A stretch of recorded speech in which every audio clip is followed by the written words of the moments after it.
बच्चों, आज हम संधारित्रों के संयोजन से संबंधित आंकिक प्रश्न देखते हैं। ये न्यूमेरिकल्स आपके बोर्ड एग्जाम्स में आते हैं।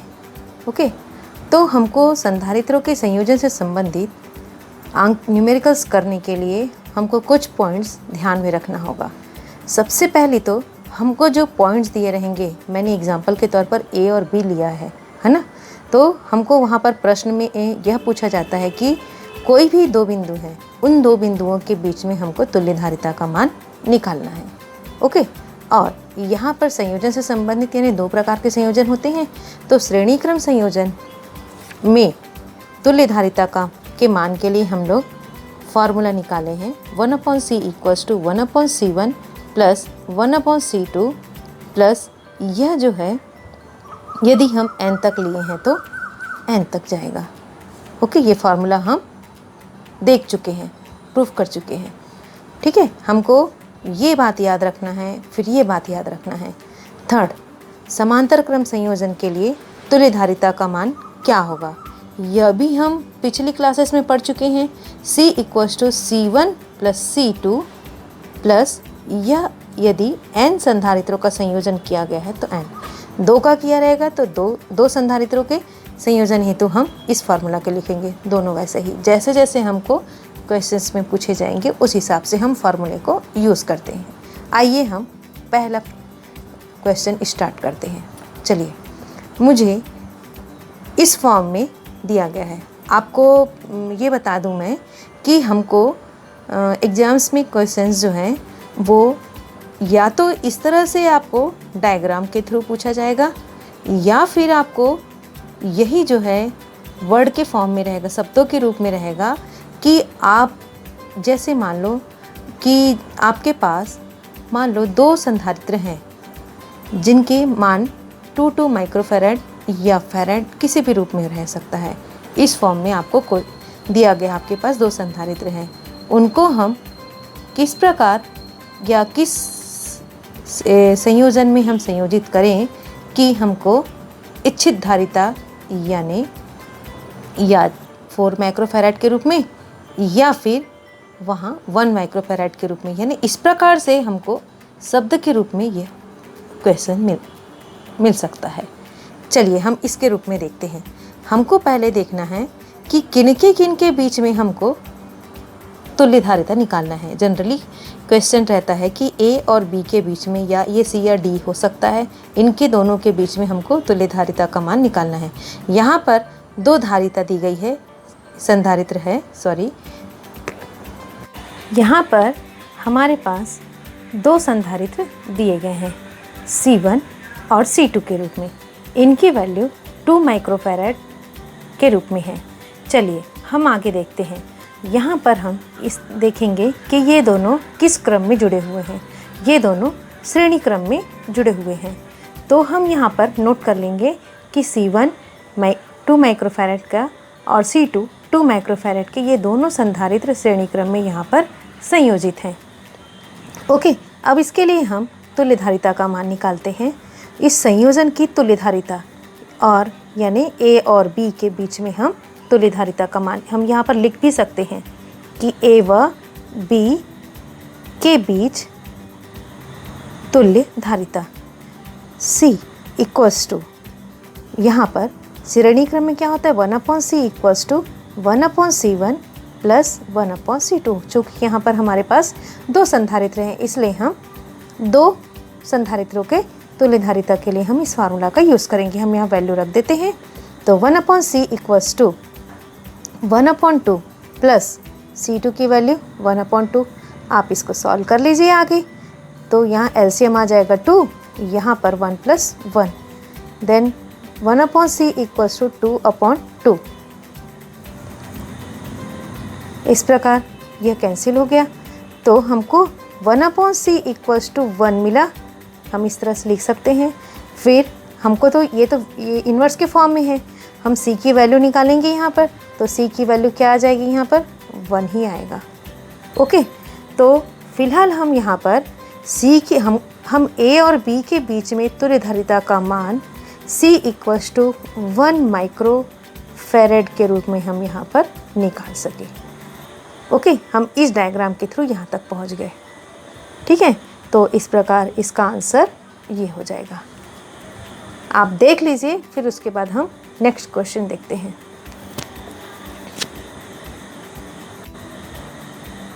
यहाँ पर हम इस क्वेश्चन पर आते हैं। यहाँ हम देखते हैं, पहला 2 संधारित्र है यहाँ पर, पहले को हम C1 ले लेते हैं, इसकी वैल्यू हम 2 माइक्रोफैरेड लेते हैं, दिया गया है। सेकंड का यहाँ पर C2 ले लेते हैं और इसकी वैल्यू 2 माइक्रोफैरेड दी गई है। ओके, अब हम देखते हैं कि ये किस क्रम में जुड़े हुए हैं, क्योंकि हमको A और B के बीच में तुल्यधारिता का मान निकालना है।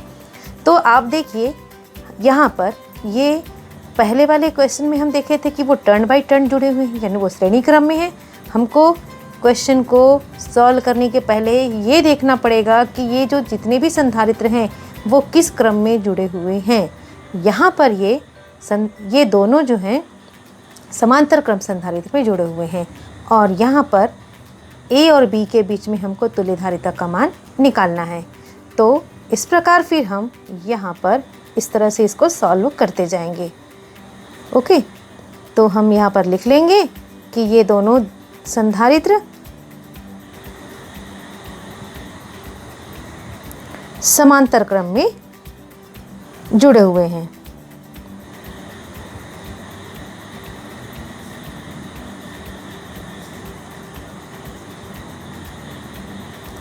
ओके, इस तरह से ये हो गया।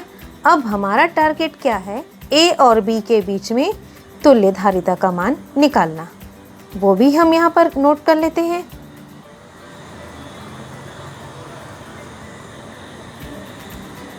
क्लियर? अब चूंकि ये समांतर क्रम में हैं, जुड़े हुए हैं, तो समांतर क्रम में संयोजन में जब तुल्यधारिता की वैल्यू निकालते हैं तो उसके लिए फॉर्मूला मैं स्टार्टिंग में आपको बताई भी थी, तो हम पढ़े भी हैं पिछले क्लासेस में।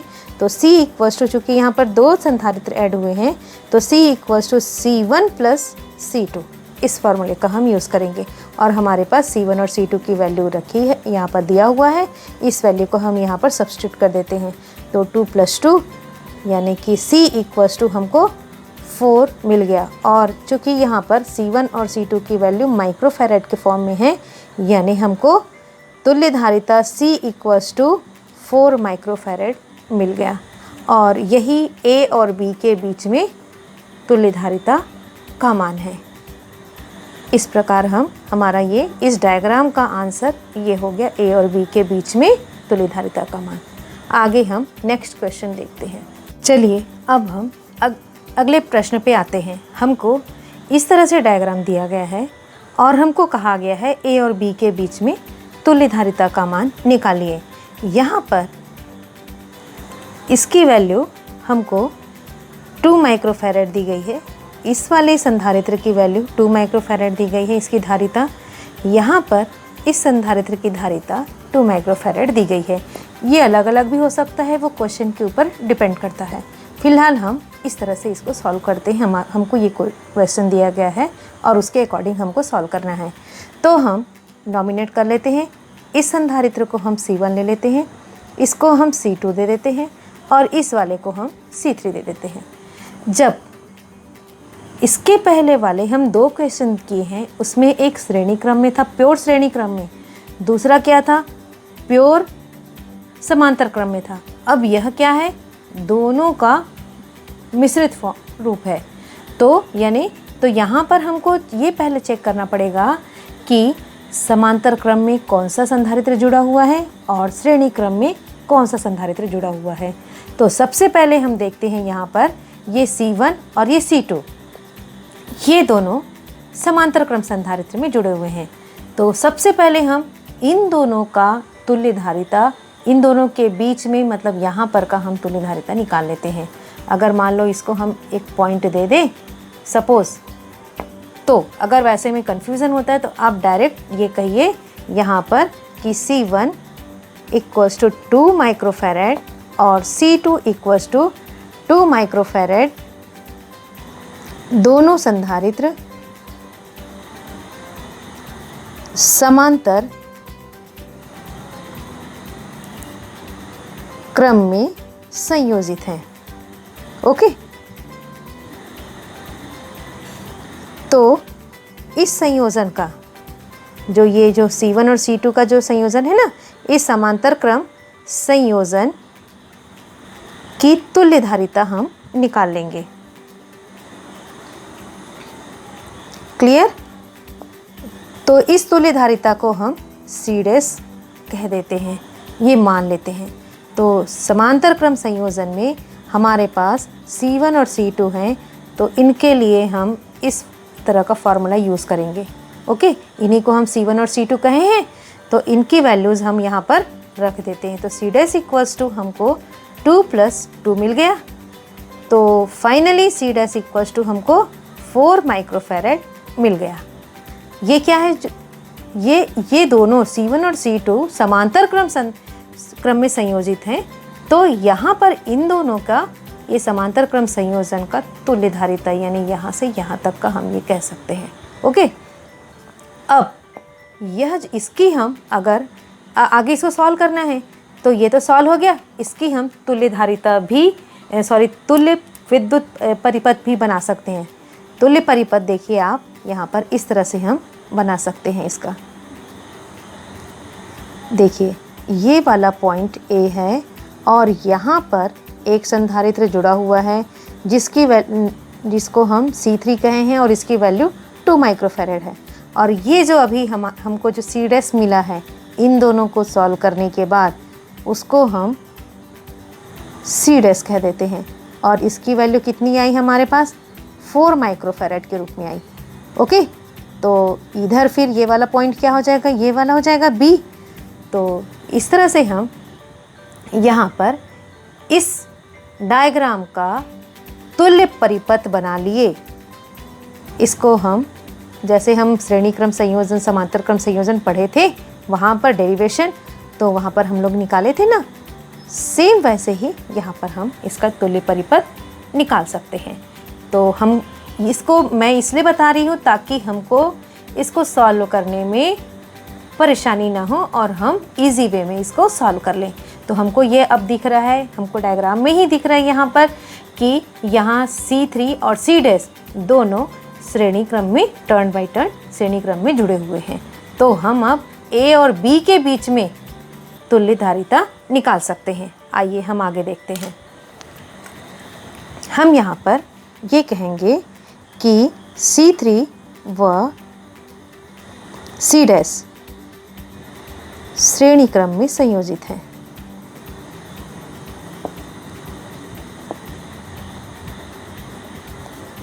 ओके, तो इस श्रेणी क्रम संयोजन की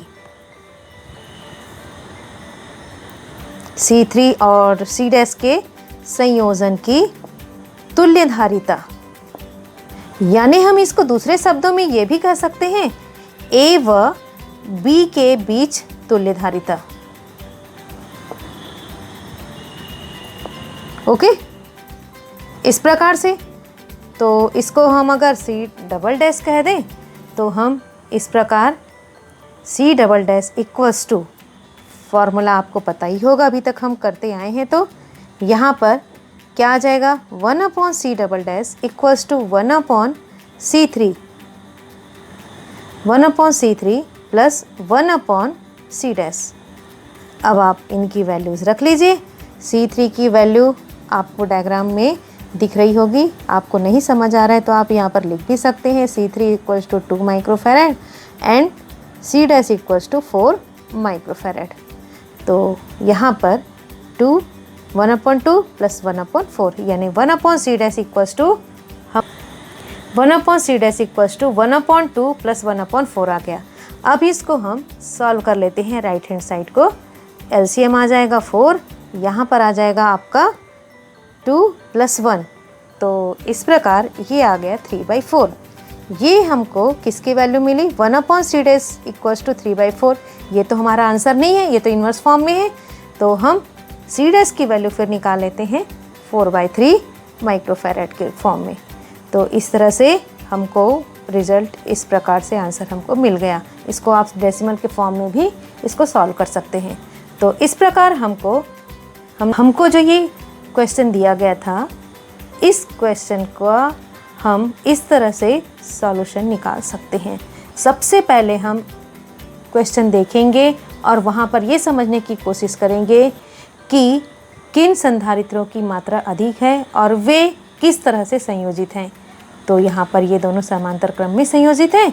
फिर उसके बाद जो इसके तुल्यधारिता निकलेगा, तो इस तरह से हम इसको इजी वे में करने के लिए इस तरह से हम इसका एक तुल्य परिपथ भी बना सकते हैं। तो उससे हमको क्लियरली दिख रहा है कि C3 और C' श्रेणी क्रम में संयोजित हैं। ओके, नेक्स्ट फिर हम और करते हैं। अभी आइए हम अब दूसरा क्वेश्चन करते हैं। नेक्स्ट क्वेश्चन, हमको इस तरह से परिपथ दिया गया है, डायग्राम दिया गया है, इसके अकॉर्डिंग हमको सॉल्व करना है। तो हमको यहाँ पर इसकी वैल्यू भी 2 माइक्रोफैरड दी गई है। देखिए ये वाली संधारित्र है, इधर भी एक संधारित्र है, इसकी वैल्यू भी 2 माइक्रोफैरड है, इस संधारित्र की भी, और इधर इसकी भी 2 माइक्रोफैरड है। इसके पहले वाले क्वेश्चन में हम देखे थे केवल एक संधारित्र यहाँ पर जुड़ा हुआ था, 3 संधारित्र, यहाँ पर देखिए 4 संधारित्र हैं।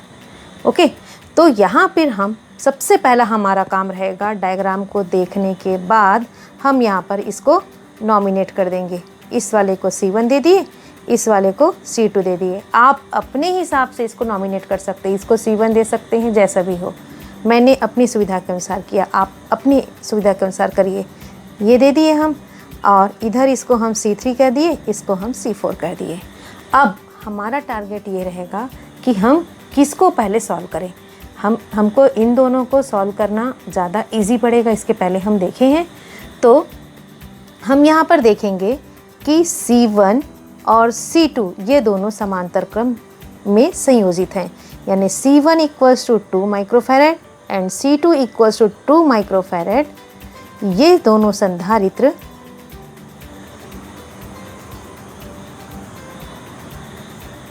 समांतर क्रम में संयोजित हैं।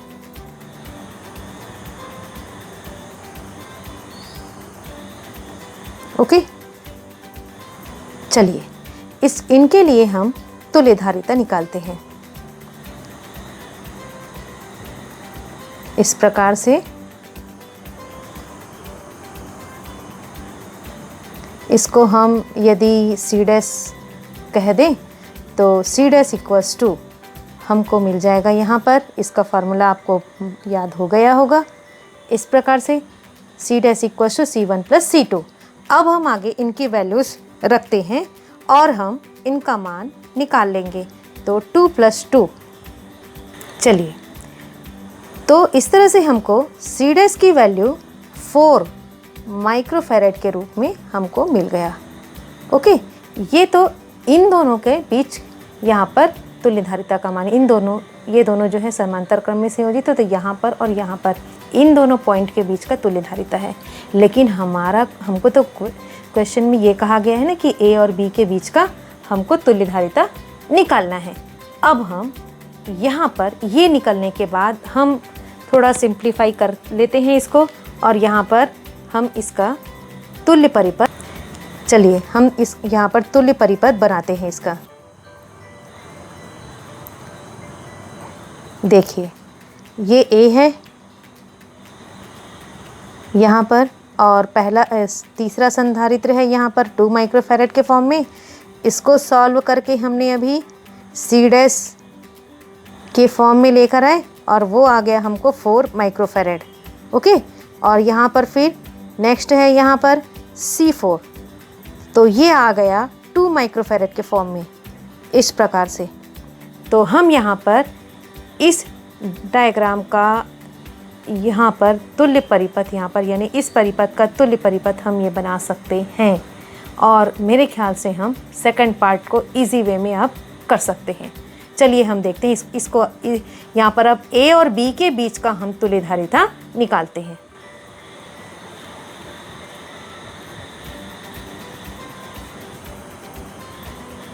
चलिए फिर आगे बढ़ते हैं।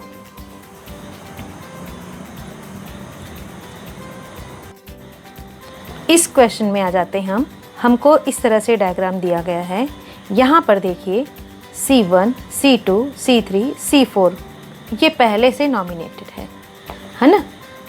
ऐसा भी आपको क्वेश्चन मिलेगा जिसमें पहले से आपको इस तरह से C1, C2, C3, C4 के रूप में लिखा होगा। और ये जो यहाँ पर सेम वैल्यू है वो अलग अलग भी रहेगी, वो क्वेश्चन के डिमांड के ऊपर डिपेंड करता है। ओके, अब हमारा हमको प्रश्न में ये कहा जा रहा है कि A और B के बीच में तुल्यधारिता निकालना है, जहाँ पर हमको इस तरह के न्यूमेरिकल्स करने के लिए हमको दिमाग में ये ध्यान में रखना है हमको कि जिनके बीच में हमको तुल्यधारिता निकालना है, वहाँ से हमको देखना पड़ेगा कि ये जो है वह 2 पार्ट में बट गया। देखिए, A और B के बीच में तुल्यधारिता निकालना है तो ये वाला एक साथ, और ये C4 ये अलग हो गया। ठीक, तो हम ये कह सकते हैं यहाँ पर सबसे पहले ये तो सिंगल है, इधर देख लीजिए इस साइड में ये तीनों जो हैं कैसे दिख रहे हैं, जैसे ये इसी को ये मान लो ये स्प्रिंग रहता, ये इसको इस तरह से ऐसे कर देते, मान लो स्प्रिंग को आप देखे हैं, उसी को हम स्ट्रेच करेंगे, खींचेंगे तो वो किस तरह से आ जाएगा, एक सीरीज़ में आ जाएगा। सेम वैसे ही ये इस प्रकार से है, जस्ट लाइक स्प्रिंग के जैसे। ओके, तो हम ये कह सकते हैं A और B के इस तरफ वह जो है, अगर A और जिसके पहले हम जैसे क्वेश्चन सॉल्व किए हैं तो वहाँ पर मैं अभी दिखाती हूँ, जस्ट पहले किए थे, वहाँ पर देखिए यहाँ पर A और B के बीच में तुल्यधारिता निकाला। देखिए यहाँ पर किस तरह से ये दोनों कैपेसिटर्स ऐड हैं, तो यहाँ पर ये दोनों जो हैं समांतर क्रम में संयोजित हैं। यहाँ पर देखिए, यहाँ पर दोनों डायग्राम में आप कंपेयर कीजिए, A और B के बीच में तुल्यधारिता निकालना है तो ये C4 और ये सारे जो हैं ये तीनों संधारित्र ये समांतर क्रम में संयोजित हैं, लेकिन C1, C2, C3 ये तीनों आपस में श्रेणी क्रम में संयोजित हैं। क्लियर? आप यहाँ पर स्प्रिंग को याद कर लीजिएगा और आसानी से आपको समझ में आ जाएगा। चलिए आगे करते हैं। चलिए, अभी हमने कहा कि C1, C2 और C3 ये श्रेणी क्रम में संयोजित हैं। क्लियर? तो हम यहाँ पर इस प्रकार से इन तीनों की जो संयोजन है वहाँ पर हम तुल्यधारिता का मान निकाल सकते हैं। तो इसको मैंने C डैश के रूप में कहा, तो 1/C dash equals to 1/C1 plus 1/C2 plus 1/C3। यहाँ पर 3 कैपेसिटर्स हैं, इनकी वैल्यूज़ आप रख लीजिए। तो 1/C dash equals to 1/2 plus 1/2 plus 1/2। आप इसको सॉल्व कर लीजिए, 2 आ गया LCM, 1 प्लस 1 प्लस 1। फाइनल आपको यहाँ पर मिल जाएगा 3/2 के फॉर्म में। ये किसकी वैल्यू है? 1/C डैश की वैल्यू है, बट हमको तो C डैश की वैल्यू निकालना है ना, तो यहाँ से हम C डैश की वैल्यू निकाल लेते हैं। इसका इन्वर्स फॉर्म हो जाएगा, तो C डैश और ये भी इन्वर्स हो जाएगा, तो C डैश इक्वल्स टू 2/3। इसको आप डेसिमल के फॉर्म में भी निकाल सकते हो। और यहाँ पर सारे यहाँ पर हम इधर डायग्राम में देख रहे हैं सभी माइक्रोफैरेड में है, तो C dash equals to microfarad. ये जो आया इतने का इन तीनों संधारित्रों के संयोजन का तुल्यधारिता है। अब हम देखते हैं यहाँ पर भी सेम वैसे ही जैसे इसके पहले के क्वेश्चंस में हम करते आए ना, सेम वैसे ही यहाँ पर हम तुल्य परिपथ बना सकते हैं। आप इनका भी बना सकते थे, इन तीनों का भी कर सकते थे। ओके, अभी मैं इसको और उसका भी करके बता दूंगी। इनका करेंगे तो जैसे क्या हो जाएगा, हमको A और B के बीच का निकालना है, तो हम यहाँ पर ये A हो गया और A से यहाँ पर यह जो है C4 इस प्रकार से जुड़ा हुआ है, इस प्रकार ये हो गया B। और उसके बाद यहाँ पर कैसे दिख रहा है आप देखिए, इस तरह से ये सभी सीरीज़ के फॉर्म में है ना, सीरीज़ के फॉर्म में थे श्रेणी क्रम में। तो इस तरह से हमको जो अभी मिला C डैश वो इस रूप में मिल गया। ठीक, C डैश की वैल्यू हमको कितनी मिली? 2/3 के फॉर्म में मिला। और C4 की वैल्यू हमको क्वेश्चन में दिया गया है 2 माइक्रोफैरेड के रूप में। ये भी माइक्रोफैरेड हम इस तरह से लिख सकते हैं। अब A और B के बीच में हम तुल्यधारिता निकाल लेंगे।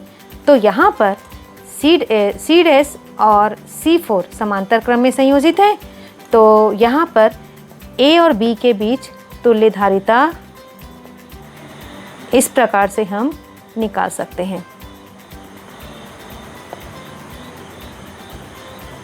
C dash equals to C dash plus C4 value रख लीजिए यहाँ पर। चलिए C double dash equals to C dash की वैल्यू कितनी है 2/3 और C4 की वैल्यू 2 है। आप इनको सॉल्व कर लीजिए। यहाँ पर 3 आ गया एलसीएम, इधर 2 + 6 कितना हो जाएगा ये 8/3। ये किसकी वैल्यू है C डबल डैश की वैल्यू 8/3 के फॉर्म में आ गई। आप इसको डेसिमल के फॉर्म में आप सॉल्व कर सकते हैं। आप इसको निकाल के देखिएगा डेसिमल के फॉर्म में कैसा आता है ये। ओके, 8 को 3 से डिवाइड करके आप निकाल लीजिएगा। तो इस तरह से हमारे पास फाइनली जो हमको डायग्राम क्वेश्चन दिया गया था, इस क्वेश्चन में ए और बी के बीच में तुल्यधारिता का मान हमको 8/3 के फॉर्म में आ गया हमको। ठीक है, तो जैसे मैंने इसके पहले कहा था, जैसे हम यहाँ पर तुल्य परिपथ बनाए, वैसे यहाँ पर इन तीनों को भी आप बता सकते हो। मैं यहीं पर बता देती हूँ आपको। जैसे हम यहाँ पर C1, C2, C3 इस प्रकार से सीरीज के फॉर्म में दिख रही है। इसके ए और बी के एक साइड में है, इस वजह से। क्लियर? तो इन तीनों को का हम जो तुल्यधारिता निकाले वो C डैश के रूप में आ गया। C डैश के रूप में 2/3 माइक्रोफैराड के फॉर्म में। इस तरह से हमको जो डिफ़िकल्ट वाले इस तरह से संयोजन से रिलेटेड जो क्वेश्चंस हैं उनको हमको इस तरह से turn by turn easy way में करते जाना है। एक और हम आगे क्वेश्चन देखते हैं। आगे हम इस क्वेश्चन को करते हैं। ओके, यहाँ पर हमको डायग्राम को देखना है और समझना है कि हम किस प्रकार से इसको सॉल्व कर सकते हैं।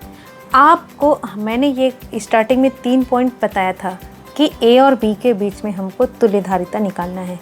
यानी हमको ए या बी या कोई भी पॉइंट दिया रहेगा तो ए और बी के बीच में तुल्यधारिता निकालना है। उसके बाद हमको देखना है कि श्रेणी क्रम में संयोजित है यहाँ पर कैपेसिटर्स की समांतर क्रम में संयोजित है। ठीक, तो आपको इनको सॉल्व करने के पहले एक बात याद रखना है कि आप देखिए यहाँ पर ए और बी के बीच में हमको तुल्यधारिता का मान निकालना है।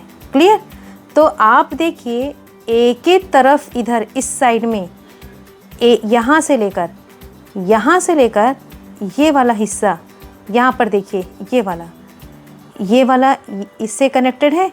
तो हम यहाँ पर इसको ए करके हम कह सकते हैं, ये ए हो जाएगा, इसी से कनेक्टेड। उसके बाद यहाँ से ये जो एक इस तरह से निकला है ब्रांच और ये इसका ये है, तो ये ए ही है और ये वाला भी पॉइंट क्या हो जाएगा, ए हो जाएगा। ओके, और इसी प्रकार से देखिए इधर बी, तो इस वाले को हम क्या कह सकते हैं, बी कह सकते हैं। इधर वैसे ही इस वाले को भी हम क्या कह सकते हैं, बी कह सकते हैं। देख लीजिए आप लोग। ओके, ये ए से कनेक्टेड है तो ये वाला यहाँ से ये दोनों जो हैं ए हो जाएंगे। इधर से ये बी इससे कनेक्टेड है, ये जो गया है ये बी हो जाएगा। अब देखिए आप लोग यहाँ पर ध्यान से, ए और ए के बीच में कितने कैपेसिटर्स हैं, यहाँ पर ए के साथ में कितने हैं, और ये दोनों, ये देखिए आप, और वैसे ही इधर देखिए आप इस प्रकार से। यहाँ देखिए ए और बी के बीच में पहला कैपेसिटर्स हो गया, ये कैपेसिटर। इधर देखिए ए और बी के बीच में दूसरा कैपेसिटर हो गया। इधर भी देखिए ए और बी के बीच में तीसरा कैपेसिटर। आप देख लीजिए, सिंपल सा ट्रिक था ये। क्लियर? अब क्या हम इसका इक्विवेलेंट सर्किट जैसे अभी तक हम करते आए हैं वो बना सकते हैं? बिल्कुल बना सकते हैं इसका तुल्य परिपथ। इस तरह से हम यहाँ पर बनाते हैं। पेशेंस रखते हुए धीरे धीरे आपको इनको सिंप्लीफाई करना है। आप देखिए ये वाला। अब उसके बाद इधर आप बी को बना कर दीजिए। अब देखिए इधर मैंने कहा था हर एक में देखिए ए और बी के बीच में हम ऐसा इसको इस तरह से कर दिए, तो इधर और ए और बी के बीच में पहला कैपेसिटर, इधर ए और बी के बीच में सेकंड कैपेसिटर, इधर ए और बी के बीच में थर्ड कैपेसिटर।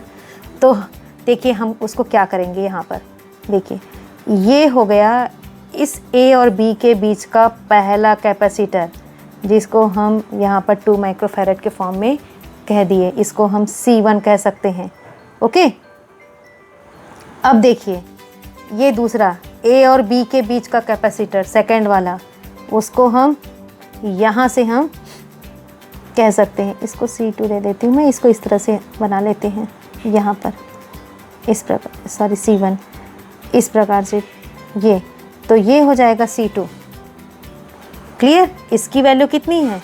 2 माइक्रोफैरड है। अब ये हो गया, इसलिए अब इस वाले को देखिए ए और बी के बीच का,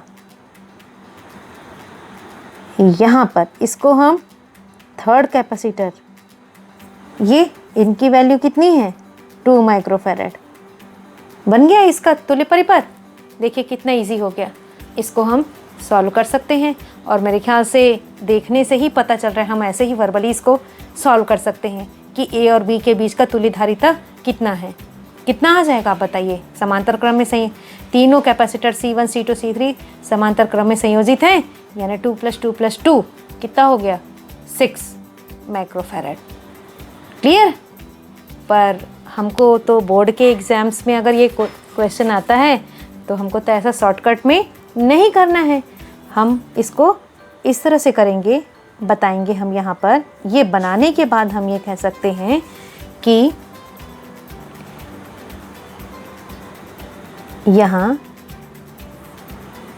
कि C1 = 2 microfarad and C2 = 2 microfarad और C3 = 2 माइक्रोफैरड, ये सभी तीनों संधारित्र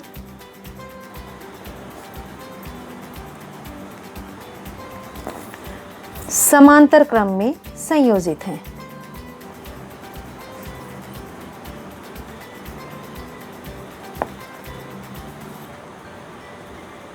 ओके,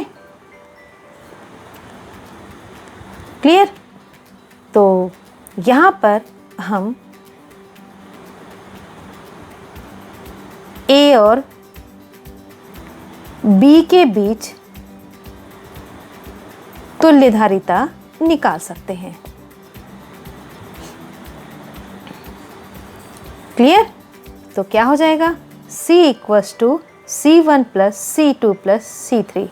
वैल्यू पुटअप कर देते हैं। 2 + 2 + 2, C = 6, और सभी के यूनिट क्या हैं? इन तीनों के माइक्रोफैरड। तो C = 6 माइक्रोफैरड हमको मिल गया। इस प्रकार से हम किसी भी कठिन से कठिन जो हमको इस तरह से संयोजन का परिपथ रहेगा, उसका हम तुल्य परिपथ बना सकते हैं, और उस प्रकार से हम यहाँ पर इनको हम सॉल्व कर सकते हैं। ओके।